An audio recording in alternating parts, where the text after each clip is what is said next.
Je voudrais tout d'abord remercier toute la presse nationale et internationale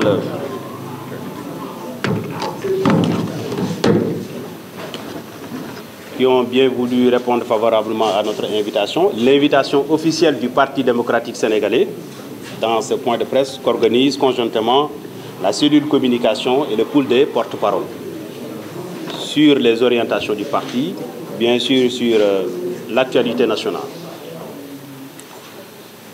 Sans plus tarder, je vais vous lire très rapidement la déclaration et vous aurez droit à quelques questions qui seront organisées par Dafi. Salam alaikum. Le Parti démocratique sénégalais tient d'abord à célébrer avec fierté l'élection au premier tour de Bassirou Diomaye Faye à la présidence de la République. Un tournant majeur qui témoigne de la continuité d'un engagement démocratique auquel le PDS s'est profondément attaché. Cette victoire est aussi l'occasion de saluer la perspicacité du président Abdoulaye Wade, le fondateur de notre mouvement, dont la vision et les décisions stratégiques ont été cruciales dans le contexte actuel et en parfaite harmonie avec les désirs de notre base et les préoccupations fondamentales des populations. L'engagement du président Abdoulaye Wade envers la jeunesse et les femmes se traduit à nouveau et concrètement par le renouvellement de notre pool de porte-parole. Désormais constitué de jeunes talents représentant de l'éthique, de la loyauté, valeurs chères à notre parti. Ce nouveau groupe dirigé par Bachir Diawara, par moi-même j'allais dire, et Galotal, inclut les figures émergentes de notre Assemblée nationale, telles que le plus jeune député de l'Assemblée nationale, Abou Mbacké Thiam, qui montre quelque part l'attachement de notre parti à la promotion de la jeunesse.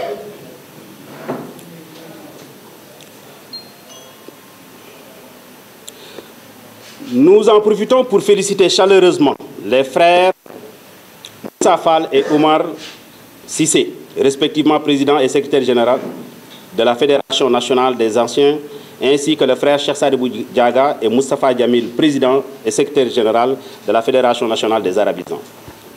Cette dynamique de modernisation se reflète également dans la structuration de nos fédérations verticales.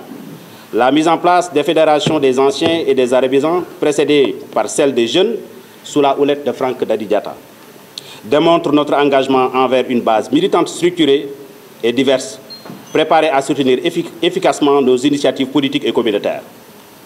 À l'approche du cinquantenaire du Parti démocratique sénégalais, nous envisageons une célébration à la hauteur du patrimoine national que représente le PDS et de son leader visionnaire. Cet anniversaire sera l'occasion de revenir sur les grandes réalisations du PDS et de projeter notre vision sur l'avenir, notamment en préparation des élections législatives avec comme Karim Wade, notre chef tête de liste. Sur la situation nationale, le gouvernement actuel hérite d'une situation économique et sociale difficile caractérisée par une croissance en baisse, un endettement croissant et un coût de la vie en hausse.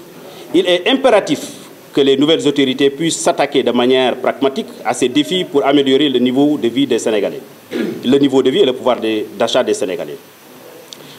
Le PDS exhorte donc le gouvernement à prendre des mesures urgentes pour répondre favorablement à la demande sociale et réduire le prix des denrées de première consommation. Le PDS salue également la décision du président de la République d'arrêter toutes les constructions sur le littoral, ainsi qu'à Thiès et à Mbour. Nous espérons que cette décision sera accompagnée d'une réforme qui accélérera le programme Une famille, un toit et abordera pour y remédier de façon structurelle la question d'assainissement et des inondations récurrentes qui plongent régulièrement des millions de Sénégalais dans le désarroi. Il est fondamental de mettre fin à la gabegie et au bradage foncier qui sont en partie à l'origine de ces problèmes. Pour ce faire, le PDS propose l'instauration immédiate d'une taxe foncière spéciale rétroactive sur le patrimoine foncier bradé et cédé par l'État au cours de ces 10 dernières années.